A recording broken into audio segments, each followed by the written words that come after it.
Hey, what is going on, everybody? This is Ryan Treasure, Vice President of Broadcast Operations for VoiceAmerica.com. I want to welcome everybody to our live broadcast celebrating the Women's History Month. Awesome. Thank you guys so much for joining the show. We appreciate it. We really wanted to expand the different things that we were doing on the live broadcast. So we've got a cast of special characters for you guys to listen to today as we, really expand on some of the fantastic radio show hosts that we have on the Voice America Talk Radio Network. Some extremely seasoned and tenured humans who have done hundreds and hundreds of interviews across the internet, and want to welcome our executive management team also into the feed. We got Randall Libero, we've got Mr. Gerstel, Sandra Rogers, Robert Cellino. As you guys remember from last week, this was our cast of characters as we had conversations about who Voice America was and gave you guys kind of an introduction to who we were. So, hey guys, welcome to the stream. Fireside chat right here, Voice America Facebook page, Voice America YouTube account. Thank you guys for joining us. You're welcome. Thanks for having us. Glad to be here. We're excited to be here. As a female, I'm especially excited. This is National Women's History Month here. And what we thought about doing, Ryan, is putting together bringing some dynamic women hosts that have had tenure here with our network on to speak to the audience about who they are and what they do and why they do what they do and who they are. And it's just a fabulous opportunity for this to happen and us to be a part of it. It's also just wonderful to be here in Arizona on this beautiful weather day here, and around the road weather's been like crappy, so we're enjoying a beautiful day here weather-wise, and I'm excited about what we're going to be talking about here. Yes, absolutely. Funny story, right? Just before this, Randall and I were on stereo talking about entrepreneurship and mindset and digital media. And so it's kind of funny. We were, doing those. And then I'm like, oh yeah, we got this other stream coming up. So we promoted it there. So anybody who came over from the stereo app, welcome. Thank you for joining. We appreciate you all listening to our conversation.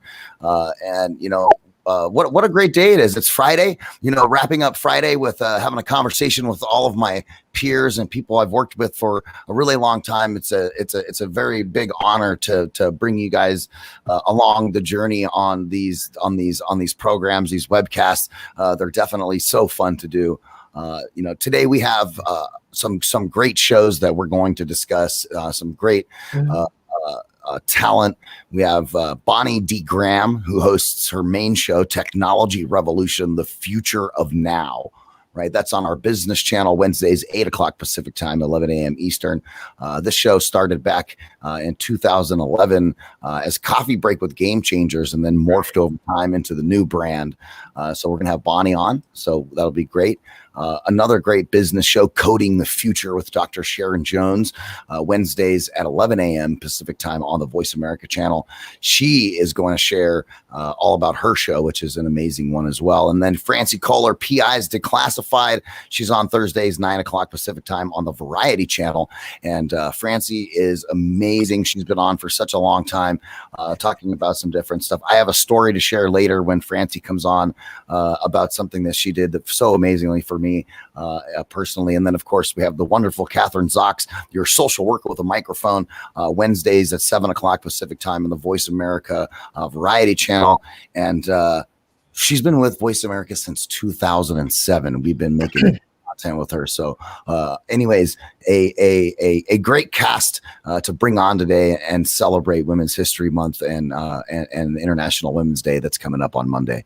So number one, what do you guys want to do? Do you want to round table and talk about a few things, or do we want to get right into talking to our hosts that we have on the sidelines, and let's see what's going on? I say we bring them in. It's going to crazy. Hang on for 1 second. Before we do that, I just want to say this because I've been having conversations today about Voice America and just talking about the platform overall. And for individuals who are interested and excited about having a platform that takes this technology piece off their plate and they just really focus on who they are as an individual and what they want to share. And the comment that was brought to me by someone who had just gone to the network and just listened to some shows, she came back with the overall theme of the programs that's on Voice America, and that is humanity. That theme is magnetic. It shows that every individual host and those that are on our panel and ones that would be on our panel in the future just have the passion for what they do and how they do it and why they do it, and to bring that to life and to know that somewhere someone listening out there is going to be touched by that message is awesome. So I'm excited to, introduce this group of women that have really, they take time out of their day and their schedule to host a radio show to impart that knowledge. And I just want to say kudos to them. And it's an honor for them to be here. And then I'll stop talking from there. Well said, Sandra. Thank you. Very awesome. Very awesome. Yep. So, first up on the list, we have Bonnie Graham, who's going to join us. I want to welcome Bonnie D. Graham in the house. Bonnie. Hey, everyone. I want to say hi, Sandra. That was a fantastic introduction to why we're all here and your concept of humanity, which is what women bring to the table, Sandra, right? Humanity and empathy and compassion. Is that my microphone or is that applause? No, Ryan? that was applause. Well, and Ryan, the way you introduced the women coming on is tenured. I think you said tenured and seasoned. You didn't use anything to do with age or century. I was very, very pleased. Ryan is wise beyond his years. Ryan, what do you want me to talk about? AKA Radio Red, thank you for joining us. Bonnie and I have worked together for about 10 years on, multitude of different projects. We work with Deloitte and OESA and SAP and, all the different shows around those spaces. And then Bonnie's Technology Revolution Future of Now show, which is awesome. Roundtable, throw 4 people in the gauntlet. Let's see what they got to say. Can I tell the story of how I started with Voice America, Ryan? May I? Yeah, that'd be awesome. Please do. Interesting. I think the people you've got on the screen with you right now have heard this, but let me just make it very brief. Then I'll tell you something about International Women's Day. I was working for SAP for many years, and about a year into my tenure there, my manager received a pitch from one of your business channel hosts, and he wanted SAP to sponsor his show. He wanted them to buy ad time and banners. And my manager knew I had already been doing internet radio for many years on my own before I came to Voice America. And she asked me to evaluate his pitch. And she said, what do you think of this? I don't know anything about internet radio. You do, Bonnie. So I took a look at it. I gasped because I had heard of Voice America. I had wanted to be on Voice America, but it wasn't something I could afford either in any way, shape or time. So I said to her, give me a week. And I cold called Jeff Spinard, the president and CEO of Voice America. And interestingly, he picked up the phone, which I know is really hard to reach, right, Sandra? Right. Ryan, can you put me on gallery view? I want to see everybody's reactions to this. Thank you very much. Jeff Spinard answered the phone. See, I told you. Huge. And I said, hey, you don't. And, there's an old New York joke, and I won't go into the real punchline, but you don't know me and I don't know you. That's like that. What happens to Vegas in Vegas stays in Vegas. And I said, Jeff, I work for, and he said, I've heard of the company. I said, would you help me put together a radio show? So we talked a little bit, and I went back to my manager and I said, okay, you asked me for my evaluation. Here's what I'm saying. Don't sponsor this man's show who pitched you. Give me a fraction of the money and let me do a 13-week trial radio show for SAP. And she said, let me think about it. Let's talk. A month or 2 or 3 later, we talked to so many people, and some parts of the world said, what? And other parts said no. And other parts said maybe. And other parts said it's a global company. And finally, 54 shows later. Well, hold on. On October 5th, 2011, which coincidentally was the day that Steve Jobs passed away. I'll remember it forever because I've been buying Macs since 1988. I think I need a gold watch from the company. So anyway, I started the show and I had 3 guests scheduled. 2 of them were somewhere in Europe and got the time difference mixed up and didn't show up. It was 30 seconds to live. I was on with a VP of mobility, and I said to him, this is before Me Too, nobody get upset. I said, Dan, honey, follow my lead. We're going to talk for an hour. And he said, Bonnie, honey, I'm here for you. And we talked for 1 hour. I never went back and listened because I don't know. But from there, it went on and on. And a couple weeks later, I said, wow, there's so many interesting people as people started to show up as my guests. And so I contacted anybody I knew at SAP, and I said, how would you like to sponsor a series? So pretty soon in 2012, I started In the Cloud with Game Changers, and then HR Trends with Game Changers, and then Startup Focus with Game Changers. The next year I brought on BizBuzz, and then a series called Future of Business. And one was the Customer Edge. Another was Innovating Innovation. Then we added Digital World. Then we added Transforming Your Business, then Industry Cloud, then Game Changing Women, then Meet the Visionaries, then Future of the Future, Extended Supply Chain, Digital Industries. I think you have the idea. So here I am, 52 series. I said 54 and I was just guessing. It's 52 series. But a couple of years ago, I decided to take the flagship show, Coffee Break with Game Changers. And Ryan and I and Jeff Spinard had a conversation. And I said, let's do something a little bit different with it. And we brainstormed for about, Ryan, what was it, 22 minutes, I think? It was very quick, throwing out names. What did we call it? What did we call it? And I said, well, it has to be technology because that's what I do. And we came up with technology revolution. That's powerful. And then we said the future of, and Ryan does the intro. Now, like a time machine. And I turned that into a predictions-based show with a panel of 4. All of my shows are conversational. I don't do one-on-one interviews. I don't do political. We don't do deep in the weeds tech. And I'm delighted. I have Deloitte as a client of mine. The Original Equipment Suppliers Association is a client. Another consultancy client. And I've got 3 or 4 more starting this year. Yay. So when you said, I think Sandra said, thank you to these women you're bringing on for taking their time. This is what I do morning, noon, and night. I think I currently have 10 series in production, and this is what I do. And the exciting part is that I've recently started, Ryan knows, I applied to LinkedIn for live streaming. It's beta.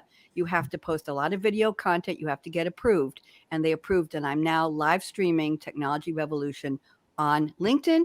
And Monday nights is my personal show, Read My Lips, Cool Conversations with Creatives, with AKA Radio Red. That's the other name. And I'm thrilled to say I meet people at the National Publicity Summit. Steve Harrison runs at Bradley Communications. I just booked 32 guests, 2 a week for the next 6 months of shows. And I'm going to brag here. I recently had Jason Aldean's drummer, Rich Redman, on, who is now a keynote motivational speaker. And within 3 days, that little show, Read My Lips, had we're up to about 1,000 views of the full live stream video on Facebook. Now, listen, when you talk about viral, you talk about 100,000, 1 million. I'm not in those numbers, but 1,000 views almost of one little show I did with 2 guests Monday. I'm over the moon. So I'm going to stop now. Sandra, anything you want to say about that? Because I have one more thing to add.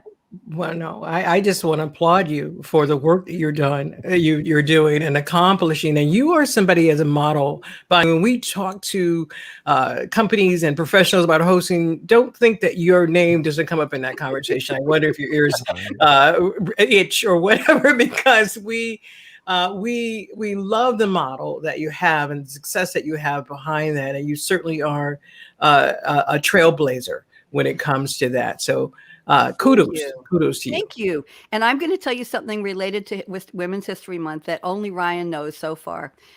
About 2 weeks ago on Technology Revolution, I had 4 women who are in tech as their careers.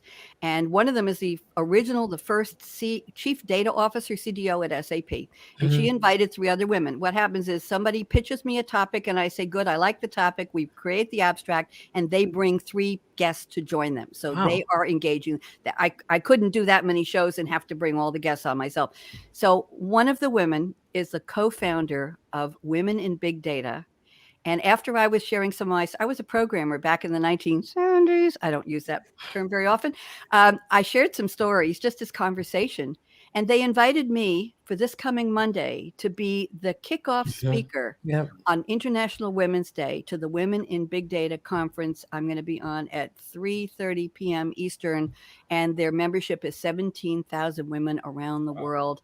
And they asked me to write a bio of my history in tech. And it took me 3 nights to write 1,500 words about my first accidental job in technology and what I've done over the years. And It's a little motivational, but it's third person. And I end up saying she. It's third person. In the end, I say, who is she? I am she. I'm Bonnie D. Graham. This is my story. And when I read it, I just cried. Wow. It gives me my skin just did a standing ovation right now, Bonnie, for sure. I couldn't believe anybody wanted to hear what I had to say about working as a programmer analyst for the state of Oregon in 1970. I'm not going to go. Anyway, I've said enough. Thank you, Ryan, for inviting me. I hope I've said something of value here. Oh yeah, we really appreciate you being on. One little nugget that you brought out was something that Randall and I were talking about on our stereo discussion. You said it took us about 22 minutes to kind of brainstorm what the title was. That was one of the things when Randall and I were talking and trying to give some information to folks about how to kind of maneuver the landscape and all those kind of things. The idea of what is your show called and how does it separate you from other ones was a really important factor, and something that is definitely key. Yeah, Bonnie, absolutely. We appreciate all of your time being on the show. I want to bring on our next guest, who is Dr. Sharon Jones, who hosts the Coding the Future show. Also another woman in technology. So we want to welcome her into the show. Dr. Sharon Jones, how are you?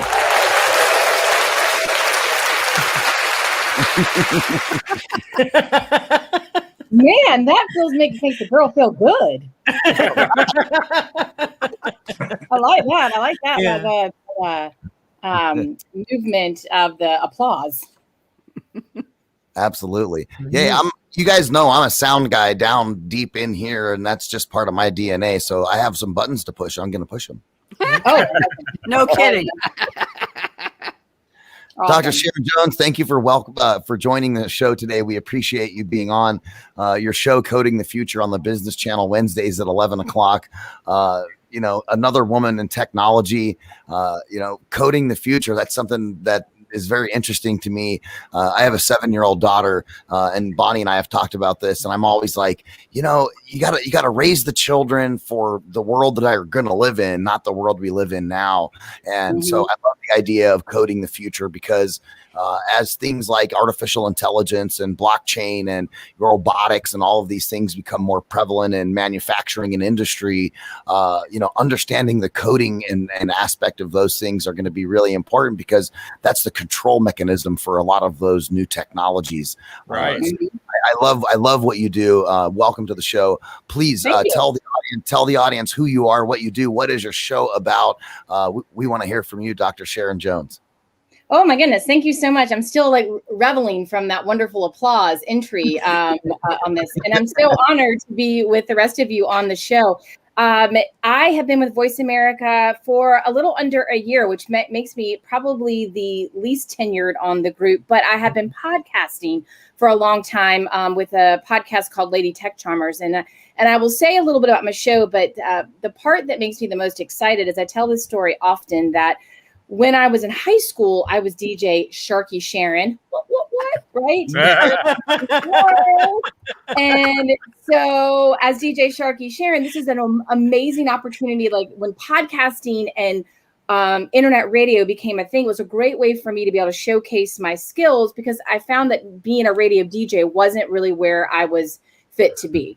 So my show is really about coding. It's called Coding the Future. And the purpose behind it is to bring light that there are lots of different elements around technology that you can use to help code your own future, where technology is a part of how you're going to grow and develop your career. So it's action items around what you can do right now with your skill set and marry the technology with it.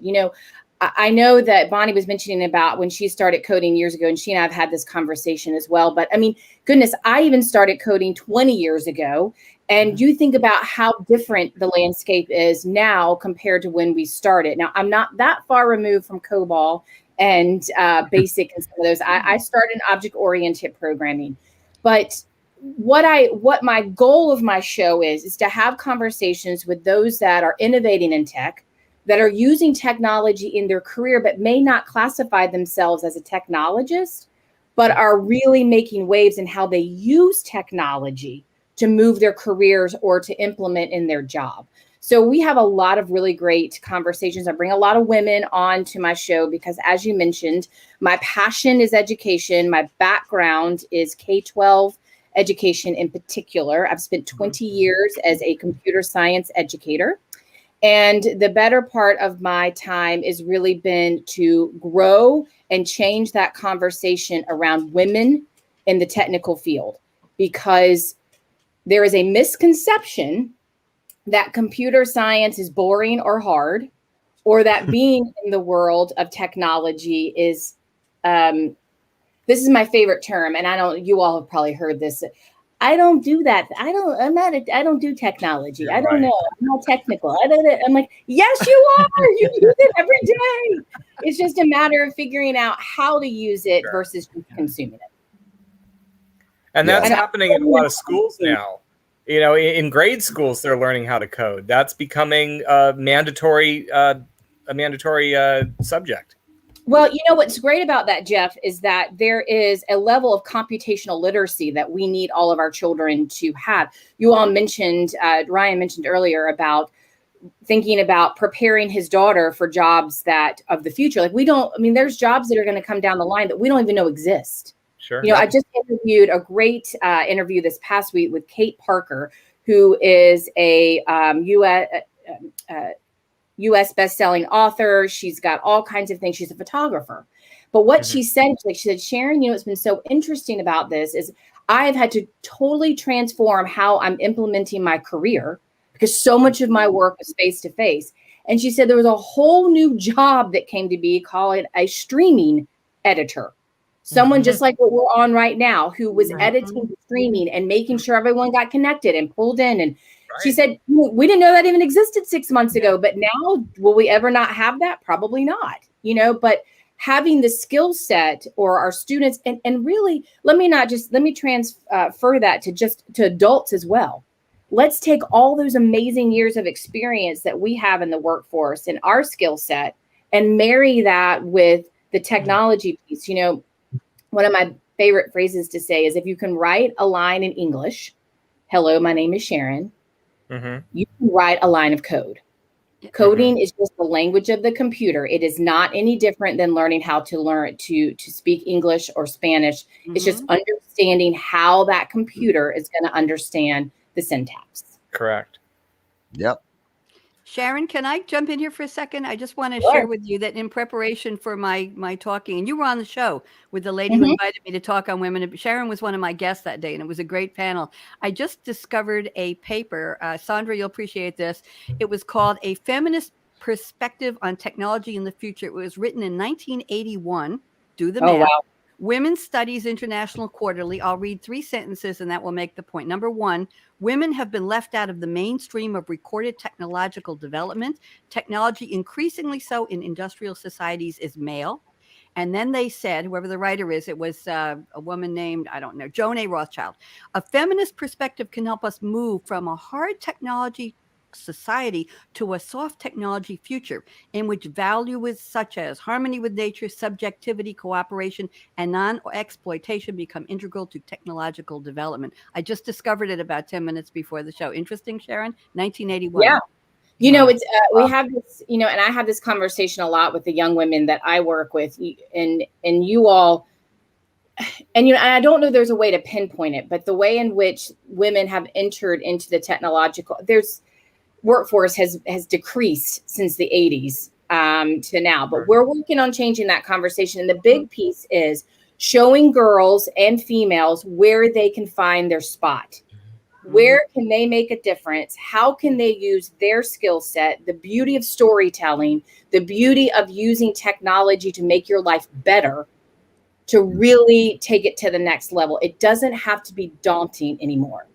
And that's the power that computer science as the field has given us over the past 20 years. I mean, I actually was just talking about this to a friend of mine the other day. I would never believe that I would be here sitting with you all as a host of a radio show on an internet broadcasting platform, which, by the way, punch me now, 10 years ago, right? Yeah. Like I thought I had to go and intern at the radio station down the street. I mean, this is a dream come true. And there's so many other avenues that have opened by opening our minds and our mindset to what technology can bring.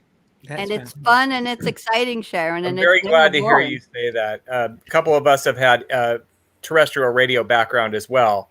And we love being in the new technology. And it's nice to hear compliments almost like that. Yeah. I mean, it's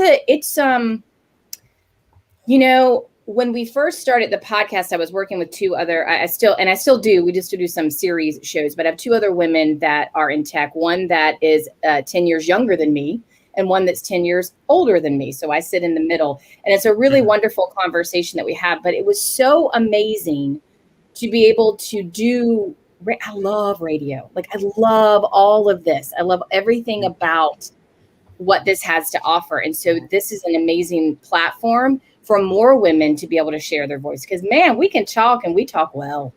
I want to say, the beautiful thing about the technology that we utilize is literally you don't travel to do this show. You literally, people ask, but I live here and you're asking me to host. Where are you located? And I'm like, I didn't matter. It didn't matter where you were located when I made the call. It's because of who you are and what you do. And we think that you have something to offer and something that would be beneficial. But the technology piece is totally not even an issue anymore when it comes to this. You can have a co-host somewhere else. I did a show from San Diego. My co-host was in Nashville, Tennessee. And we worked that way for 6 months. It was great. Yeah, that's one of the things I love when I walk into the engineering room, right? I walk into the engineering room and you have all of these different shows all broadcast at the same time with, people connected from all over the world, and, hosts that are in England and in Australia and in New Zealand and all these different places, and being able to connect everybody in central location, distribute that out. It's really cool. It's like it's like you walk into it's like a time warp into an educational a montage of content. It's great. Yeah. So yeah, I mean, I'm in Charlotte right now, so it's actually 6:00 my time. We're doing Durham 6:01. Looks like it's still light outside for you, Dr. Sharon. It is. It's lovely. It's semi happy hour. I'm not going to lie here, but it is still light, and it has been a lovely day of sunshine. So that's been very much fun. 6:00 here is total darkness by then, but we're good. Really? Okay. Yeah, you Californians.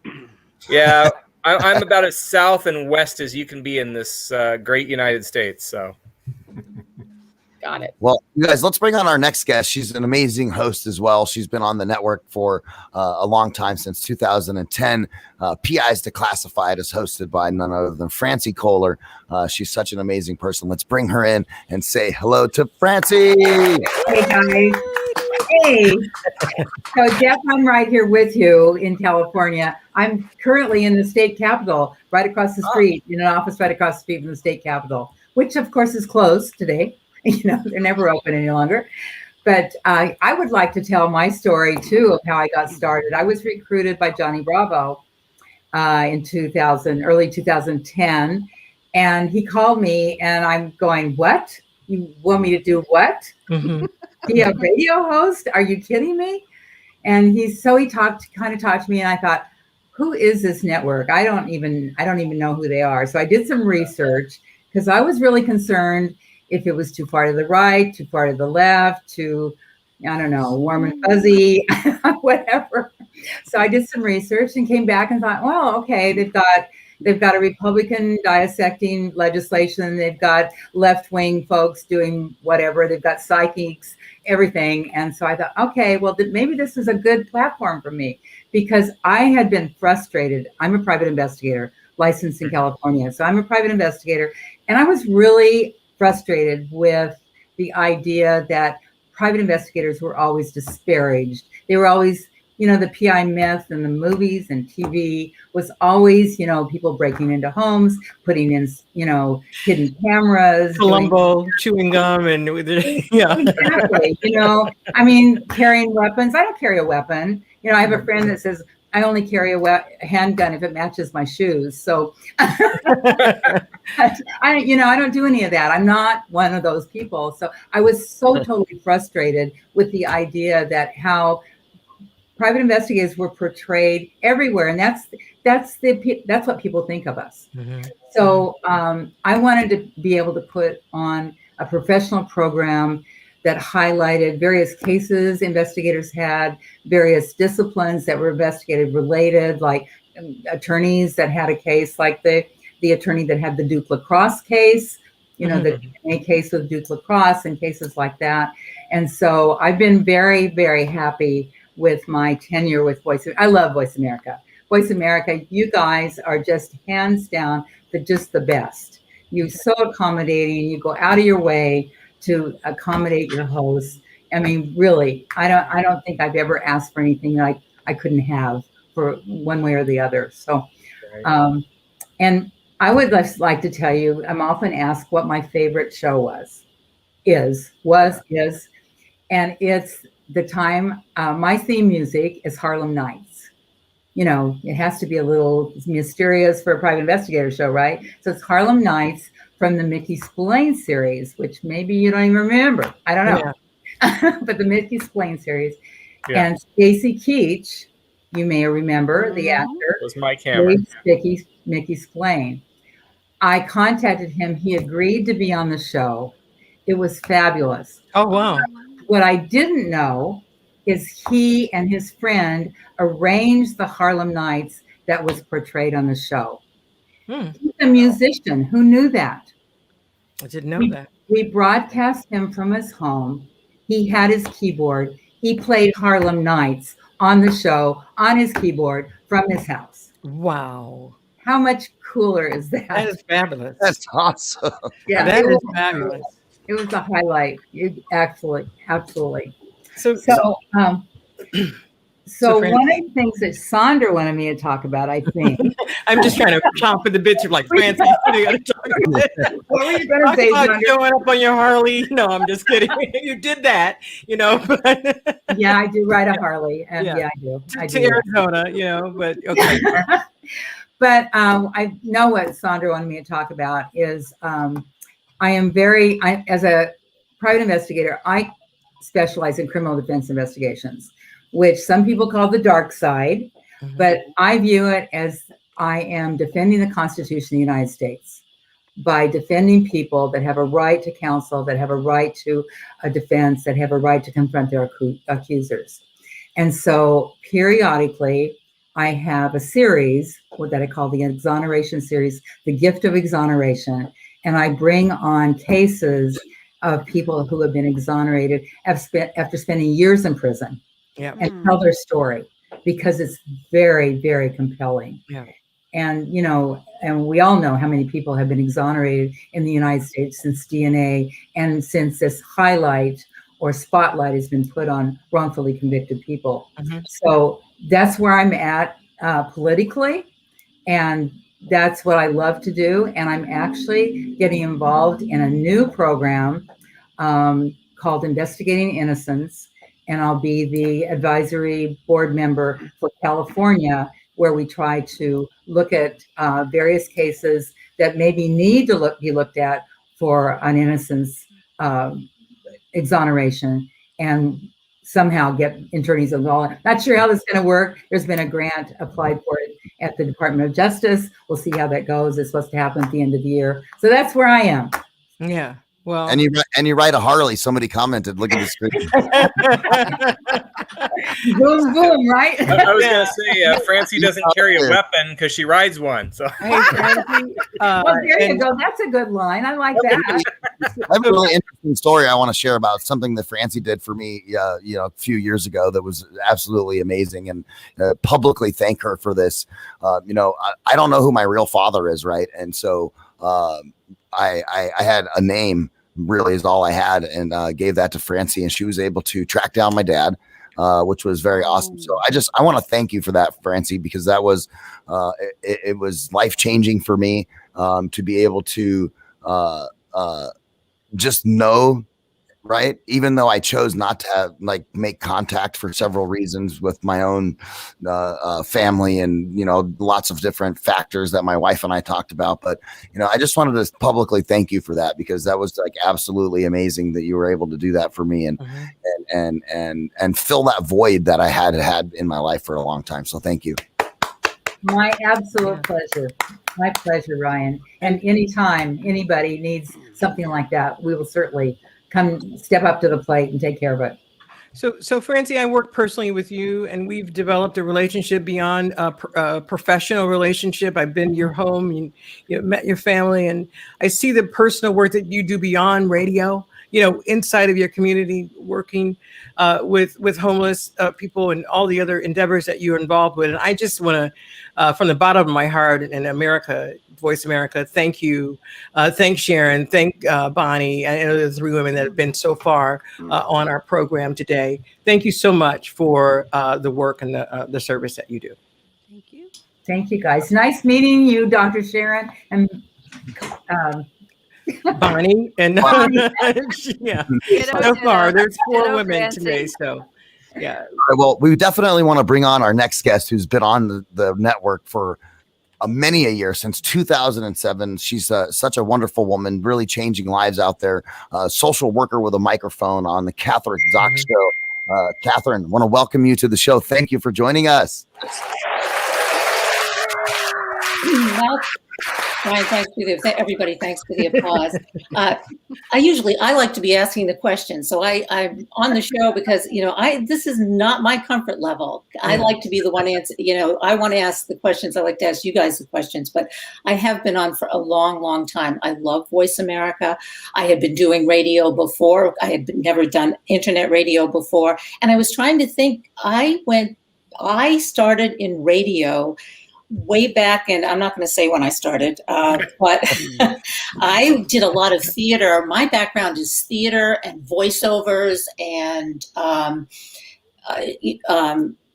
film, actually, and some TV and doing commercials and those kinds of things. And I was with a fellow actor, and he said, we had just finished a show, and he said, you have a really good voice. You should be on radio. And I thought, well, yeah, I do have a good voice. And I had not really thought about radio. So he connected me with the local public radio station, and I started doing, the radio station had a program where we would read the newspapers to people who were print, I forget what the politically correct word is, but print disabled. And we would go on the air. There would be 2 of us reading the paper, and that's where it all started. Then I went back to radio school, and I am not I'm one of those people who say, I don't know anything about technology, but it was really, yeah. I shouldn't say it. I know you guys don't say that. Was it Sharon or I forgot who said it, but anyway, okay. Because I'm a social worker. I'm your social worker with a microphone. I like to talk, and the only technology I use is the microphone. That's it, right? So, but I did. I went back to radio school. I learned how to be on the radio, and I did was on a few stations. I was on the smallest radio station outside of Albany. I'm also in the capital. I do my show from New York City and from Albany, New York. But March 16th, New York City went into lockdown, quarantine, and I came to Albany, and I've been here ever since, actually, quarantined in Albany doing my show. Wow. Yeah.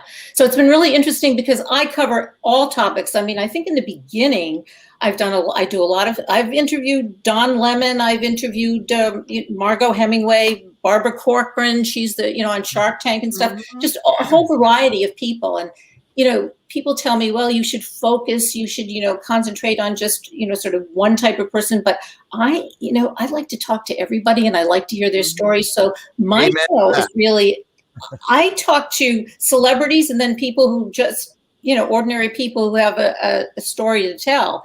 And the topics, I'm just looking at all the topics that I do. I mean, I do everything from, I do everything from mental health.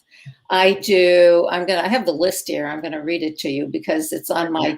You've done parenting, women in leadership, economics, disabilities, parenting, sexuality, you name it, practically any topic, but it's always through the lens of a social worker. So, that's really the focus, no matter what the person is talking about. So here it is. I'll tell you: addiction, caregiving, crime, death, disease, divorce, education, disabilities, communication, bullying, aging, entrepreneurship, and I can go on and on. So it's all of those topics. Yeah. And I just, I love talking to people. I talk about divorce, the Me Too movement. Ask me. I don't think there's anything on the show I haven't discussed, but it's always through the eyes of, or the lens of a social worker. Mm-hmm. So, and yeah, I love doing Voice America. My guests are always saying, where are you? And I say, it doesn't matter where I am. Mm-hmm. I actually interviewed Al Roker on the show. I was in France and I was in Paris. I just, I've done it all around the world. And my guests too, I think I forgot, I interviewed people, Pakistan, South Asia, it's always people, just depending on where they are. A lot of New York Times bestselling authors. So ask me some questions. Well, that's Catherine, that's one of the advantages of being with Voice America is because you can interview people around the world. It's seamless. Nobody even, if you didn't mention it, nobody would know. Yeah, but it's always nice to have my board op doing all the technical stuff, and I don't have to do that. I just get to do what I want to do and what I love to do, and so big shout out to Matt and Aaron. Aaron is my guy. Aaron's my guy. Yeah, Aaron is my guy. Aaron, he's great. Aaron Monk, the other two, three engineers that's in there. We were talking the other day about the influence of our hosts that we get, because of your knowledge, and we learn and we work directly with professionals and we get so much of an education from you. And I was thinking the engineers must be the smartest people in the world because they run 5 shows, 5 different channels across the network. And every one of those shows are going and they're sitting in that room, waiting for letting you know to take your breaks, coming, bringing you from your breaks and connecting you in the gas and listening to those shows and editing those programs and getting them built for replay and ready for the next show. And so they are just in the prime position, in my opinion, to learn so much. They are great. And one of the things I've done on my show this year, because I have been I say quarantined, self-quarantined, but I've had been living in a 3-generational family, which I never thought I would do. I came up here from New York, so did my son, daughter-in-law, and 3 grandchildren, a set of twins and a 4-year-old, two 2-year-olds and a 4-year-old. And we've been living together. So I'm always talking about that. I sort of interject that on my show. But, that experience. But one of the things that I've done with all my guests, and as they do come from very different places, different points of view, is at the end, I always try to bring in the COVID experience. What's it been like for you? How has it been in your business? Whatever the business is or whatever you're doing. And I think that's really added a piece to the show. No matter who the guest is, that's what I've done, and it's sort of gotten me through this whole COVID experience as well. I think, and I interview a lot of doctors and lawyers and people who have been on the front lines, particularly the doctors, the EMTs, the people who are in hospital. I just interviewed a few weeks ago. I don't know if you watch MSNBC, but Dr. Erwin Renlener. He's always on. He's one of the experts. So he's been on my show and talking about COVID. So I want to also, I think gotten a lot of information out with a lot of the physicians and the people who have been really on the front lines. And I've sort of incorporated that into my show. But also as a result of of this COVID experience and being with the 3 generations, I had a guest on my show. She's the shameless psychiatrist. She's from New York City. I don't know if any of you heard of her, but she has like 5 New York Times best-selling books. But her area of expertise is sexuality in children and educating children and doing it in the right way. And that's important for kids because if they have a good sense of themselves and who they are, they're less likely to be victims. I just did this show a couple of weeks ago. And I told her about my experience with my grandson, who's like 4 years old, and we're in the house. His mother is out wheeling the twins, and my son is which was my office, and I don't have it anymore because he was using the office. So I'm sitting with my grandson doing Legos, and he says, he goes, "Oh, Grammy," he goes, I know that babies are inside mommy's tummy. I said, no, not tummy, social worker, uterus. We have to use the right word. It's not tummy, it's uterus. And he said, okay, uterus. He said, but how did I get there? And he knew he had nailed me because his parents weren't around. And I thought, well, do I answer this question or do I not? I always want to tell the truth. Mm-hmm. I said, he said, you know how they get there. He said, you birthed 3 kids. You know how they get there. This is a 5-year-old. I said, yes, I do. And then he goes, does great Grammy know? And I said, yes, she does. And then he said, well, so tell me. I said, I think when your parents come back, they can tell you exactly where babies come from. And I thought I did a really great job. Oh, that's wonderful. So I told way to toss up a time right there. Yes. Sure. And so deflect.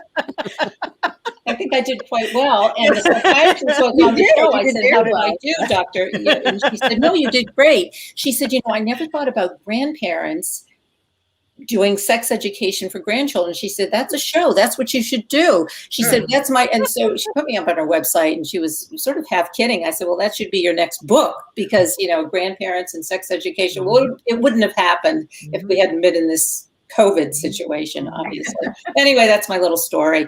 So my guests tell me, I get all kinds of things from my guests. I love it. I love talking to people, and I love doing it on Voice America, like you guys said. I think it saved me it really has during this whole year. I mean, just looking forward to doing the show. And so Catherine, I wanted to comment because you talk about how you have some of the most amazing guests. Yeah. And I was a show host for 6 years, and I had some pretty good ones too in the travel field, which is what I did. But what I find really neat is when I see Voice America hosts being used as experts on national news programs, which I've seen many times. Yeah. I've seen a few on television.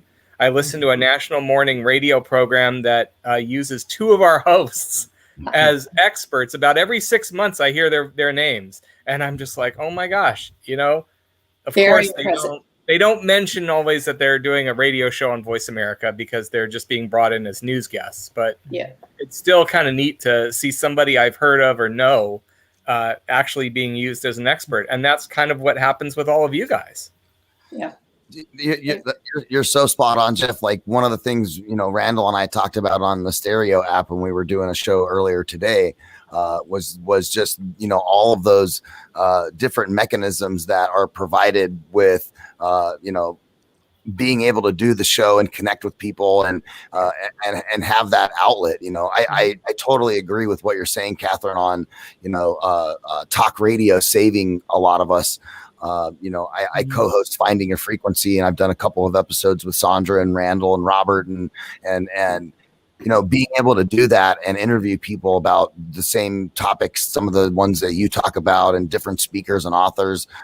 It really gives you the opportunity to create clarity and take some time away from all the, oh my God, I have 20,000 things to do, and just sit down, focus, talk about content that matters. And that's one of the things I love about Voice America in general, and all of the hosts that are on the network, is just the diversity of content that we have that's created on a daily basis, that's created with purpose and with passion.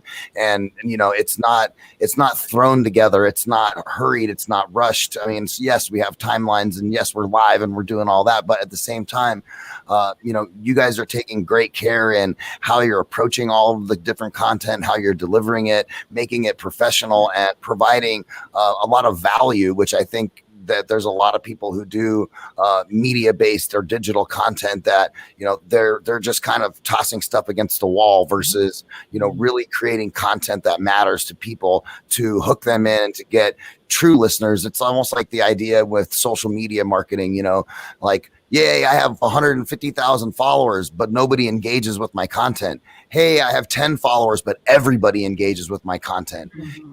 And that's the type of, scenario that we're bringing to the table. And I want to thank all of you guys for all of your efforts and work and what you do on Voice America and the shows that you bring to the table, the effort you put in, and just, thank you very much. And I got a note from Jeff Spinard, who's the CEO of the company, who wanted to be on today and couldn't join, but he also wanted to to send that out to all of you, just how thankful he is for all of the work and effort that goes into all the content and all the things that you guys do. So thank you very, very much. Thank you, Ryan. And I have one more thing. Do I have time to say one more thing? Yeah, we don't have a time. We're timeless, or Yeah. we don't have to be on time. Okay, well, because as a result, I just wanted to say, of being on Voice America, I was asked by the University of Albany to be the interviewer for, Allie Raisman, one of the Allie Raisman, who was the two-time Olympic champion, the gymnast who was who was molested by the coach, and she was the one who sort of spearheaded the other women, or the young women on the team, to go ahead and prosecute this guy.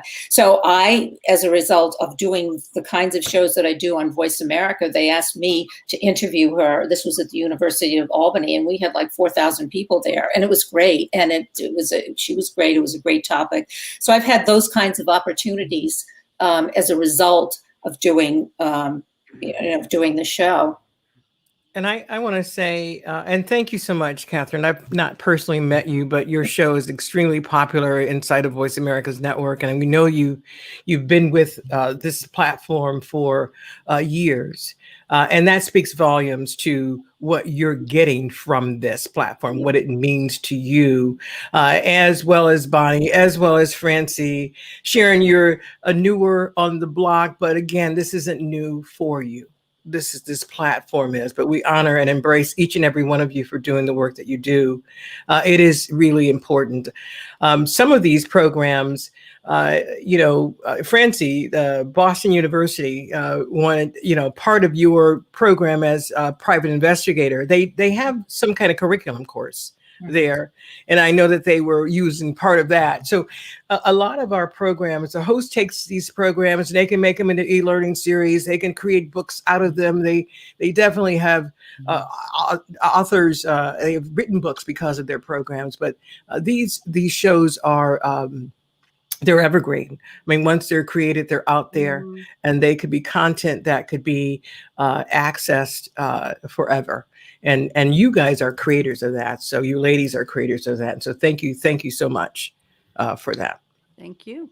Yeah, we've had so many best-selling books on our network. I mean, beyond counting, I can't even remember how many now. Yeah. Yeah, I think that was one of the most interesting things about working with all the hosts over the years. And I used to run Catherine's show back when she started in 2007. I was the first. Did you, Ryan? Do you read my show? I was your very first audio engineer in 2007 when we ran shows. And I remember running the shows. I remember all the great guests that you had on, and it's like a miniature family with a lot of the hosts. We really deeply have great relationships that are not just bound by the Voice America business, but even in our personal lives, and being able to connect with each of you. And I know that if I need something from Bonnie will help me out. She's my friend. I know that Francie will help me out. I know that Catherine will help me out. You guys all know that I'll help you out. I know that we're all here for each other, and that's what really I think makes the engine work very well, is being able to be part of a team that's all for lack of a better term, all the horses are pulling the buggy in the same direction. Yeah. So thank you guys. Ryan, I'd like to send a shout out for Sharon, for Sandra, because she's just extraordinary. Oh, now see, I'm gonna start crying on that. I know. but she is. I take that. Not just because she's my friend. She was an extraordinary producer before she was my friend. Thank you. We'll have to drag Tacey on here too at some point. Yes, absolutely. Yes, I'll give a shout out to Tacey. She's been absolutely. Yeah, as well. Tacey is the what we call her around here. She is the senior executive producer at Voice America, because she's the only person that's been here longer than me. I think Randall started like 3 or 4 months after I did, and Tacey was already here. I think she's been here 19, almost 20 years. And it's just been an amazing thing to be a part of, and an amazing thing to connect with all the hosts and listen to your guys' shows. Like just go nuts listening to all the content that you guys create. It's just amazing. So thank you guys. I think Tacey's been here longer than the whole network. I think she just started off at the desk. Oh, come on. Built the building and the network around her, right? She was born in the control room. She may have something to say about that when you see her again. Only kidding. Yeah, I also maybe a little bit, we'll see. And her hair is still blonde. Give a big shout out to Bill. Bill Biss, who's been commenting. I've seen Bill's comments. Thank you, Bill. We appreciate it. So fantastic. You guys are such memorable guests. We thank you for being on. We're gonna wrap up the show because hey, we all got lives. It's Friday, right? Hey Ryan, before we wrap up, can you go full screen on everybody? There's a reason for that. Remember when everybody was in a full screen? I think we are in. Yeah. Like that, exactly. Oh. Because I'm going to take a picture of everybody here. Hold on, let me take the live broadcast off of Catherine's face. Perfect. Right. I'm going to take a picture of everybody here, and hopefully everyone watching will be in that picture too. All right. Check that out. We'll get that out on Instagram and social media. Thank you guys all for joining. I appreciate it. Thank you, guys. Thank you. Bye, God everyone. bless. Take care. Happy Women's History Month. Happy women.